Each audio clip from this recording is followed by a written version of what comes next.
It was the sort of warm spring evening where the golden light dripped off the glass of high-rise windows, and the hum of the city outside faded into something gentle. Alina Shah stood on the edge of the rooftop terrace of Luna Sky, the new open-air lounge in downtown Lahore. Originally she had come just to relax, to let a week's worth of spreadsheets and client calls dissolve into music and lights, but her mood was restless. She pulled at the delicate bracelet on her wrist, wished she were somewhere simpler. She didn't expect anything to happen, certainly not a whispered dare that would shift everything. A few tables away, a group of coworkers laughed over cocktails. Alina leaned back into her chair, letting the breeze tug at the loose strands of her hair. And then she caught someone's gaze across the terrace, a man standing at the bar, tall, impeccably dressed in a charcoal gray suit with an open-collared white shirt, his posture relaxed but authoritative. He looked out over the city, not really looking at anyone in particular. Alina wondered who he was. A guest, a business executive, the kind of person who belongs somewhere far removed from her world. She shook off the thought. Almost without thinking, Alina rose and walked toward the bar to order another drink.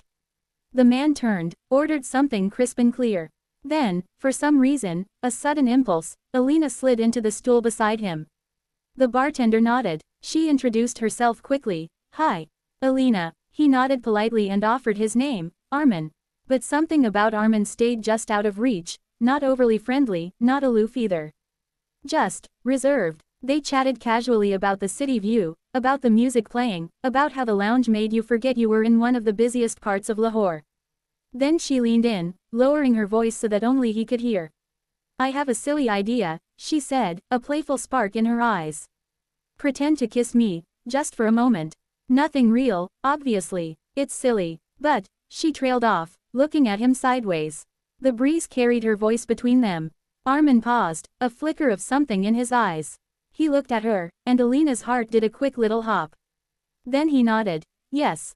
They did it. A gentle, fleeting touch of lips, maybe just a brush. It lasted less than a heartbeat, but for Alina it felt electric, like stepping into a new chapter without knowing the pen in her hand. And then, the truth landed. Arman was not just any stranger. He was the CEO of the firm that had just submitted a major proposal to her department. And she'd been working on that proposal. She recognized his signature on one of the documents she'd reviewed earlier that week. Her blood chilled. He hadn't told her. She hadn't asked. She realized the moment she saw his name in the email earlier that week. And now she was here. Silence stretched after their playful moment. Arman looked at her, an unreadable expression on his face. Alina's mind raced. What did this mean? Was this a game? A test? An accident? Finally he leaned back and smiled, just a slight tilt of lips. That was brave, he said softly. Most people don't do that. Alina swallowed, steadying her breath. It seemed fun, she answered. Spontaneous, you know. Why not? He nodded and then said, I appreciate your honesty. But I should tell you, I've seen your work. Your department. The documents. His voice was calm but not cold. I should also tell you that I was the one behind the bid. Time cracked. Alina's gaze shot down to the floor, then back up. You're the CEO.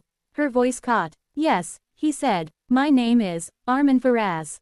She closed her mouth, blinking. This was the man. All the years of striving, trying to be taken seriously. And here she was, just after a moment's whim, kissing the man whose decisions might affect her career. 1,000 possibilities unfurled, some terrifying, some exciting. Arman's eyes softened. I'll admit, I've heard good things. But the board sometimes doesn't see what you do behind the scenes. Tonight I wanted to see the person, not just the analyst. Alina's heart thudded. I don't know what to say, she whispered. Don't say anything, he replied. Just sit with it. He raised his glass to spontaneous moments. They clinked glasses. The city lights shimmered below like captive stars. In the days that followed, Alina kept seeing Arman in contexts she recognized, presentations, meetings, board gatherings. Each time his glance caught hers, she felt that brief flutter from the rooftop. She wondered if he remembered the kiss. She wondered if it mattered. She wondered if things could ever be normal again. Arman, meanwhile, surprised himself. He'd invited her to lunch one afternoon. They spoke about work, but also about life. Her ambition, his background, how he started out not with privilege but with grit.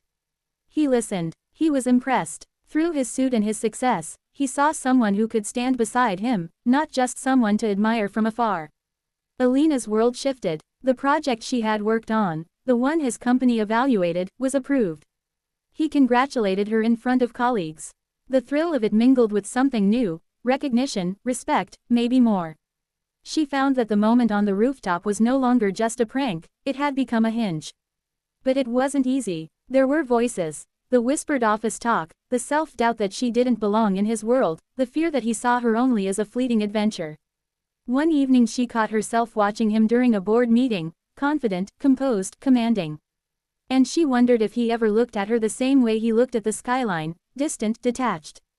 Arman sensed the distance. He invited her again, to a quiet dinner beyond the suits and the city lights.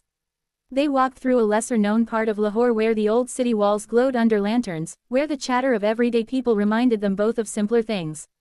He reached for her hand, just once, and she didn't pull away. Words were scarce, but in that silence, something clearer formed: admiration, attraction, an unspoken promise. Then Arman stopped, turned to her, looked into her eyes.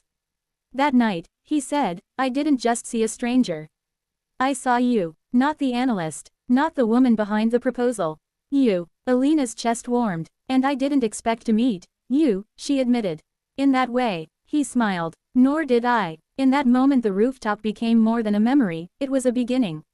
They weren't just the woman and the stranger, or the woman and the boss. They were two people stepping into something unexpected together. And as the city lights stretched below, unhurried and luminous, Alina realized she didn't need to pretend anymore. Not the kiss, not the roles, not the boundaries.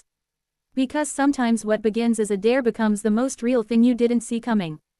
The night buzzed with city music, clinking glasses, laughter, and soft jazz spilling from the rooftop lounge. Alina Shah leaned against the railing of Luna Sky, trying to lose herself in the blur of lights below Lahore's skyline. She'd come alone, half bored and half lost, still wearing her office lanyard tucked inside her blazer pocket, a habit she never quite shook off. It had been a long week at Zenith Consultants. The firm had just finished drafting a massive proposal for a corporate merger, the biggest of her career. She'd barely slept. Tonight, she wanted to remember what it felt like to breathe.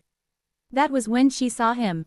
A tall man, stood by the bar, crisp white shirt, sleeves rolled to the forearms, dark hair ruffled by the evening breeze. He looked like he belonged to another world, confident, silent, slightly bored of it all. She didn't know why her eyes kept finding him, or why he looked faintly familiar. When a group of loud partygoers started pointing phones in her direction, thinking she was part of their game, Alina panicked. She hated attention, and before her mind caught up, she was walking toward the stranger at the bar. Hey, she said breathlessly, standing close enough for their shoulders to almost brush. He turned, startled but polite. Hello. She leaned in, lowering her voice to a whisper that trembled but carried mischief. Pretend to kiss me. His brows lifted slightly. Sorry, please, she whispered again, eyes darting toward the group behind her. Just for a second, I'll explain. Something flickered in his gaze, curiosity, maybe amusement. He stepped closer, his cologne crisp with cedar and something expensive. Without a word, he leaned down and brushed his lips against hers. Barely a touch, but the world stilled. It was nothing more than a whisper of contact, yet it felt like every nerve in her body had woken up. When they parted, Alina's cheeks flushed pink.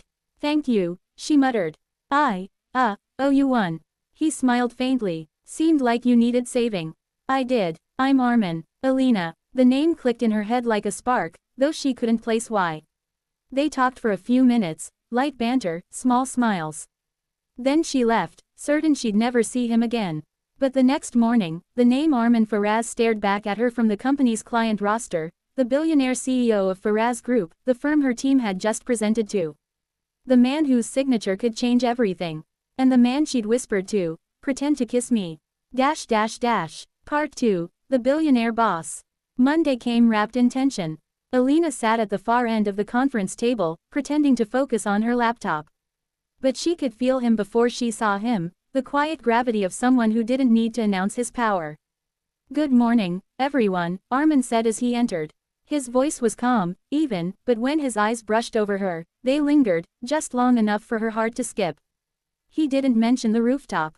Didn't acknowledge a thing. Professional. Controlled. Infuriatingly unreadable. Throughout the meeting, Alina's mind chased questions. Did he remember? Did it matter? Would he think she'd known who he was? The thought made her cheeks burn. When the meeting ended, she gathered her files quickly, but his voice stopped her. Ms. Shaw, he said evenly. A moment, her stomach tightened. Everyone else left. The room grew smaller. He stood by the window, city light cutting across his face. That was quite a coincidence, he said, turning slightly. Luna sky, wasn't it? Alina froze. You remember. I remember everything, he said softly. Then, with a teasing edge, you're braver than most people I meet. She exhaled, half mortified, half relieved. I didn't know who you were. I know, he said. That's what made it interesting. They both laughed, tension fading into something warmer. What followed surprised them both. Coffee breaks that stretched into conversations, shared elevator rides that felt like stolen time. Arman wasn't the untouchable billionaire everyone imagined. He was sharp, yes, but thoughtful, quietly generous, with a streak of dry humor. Still, the boundaries were clear. She worked for the consultancy that handled his company.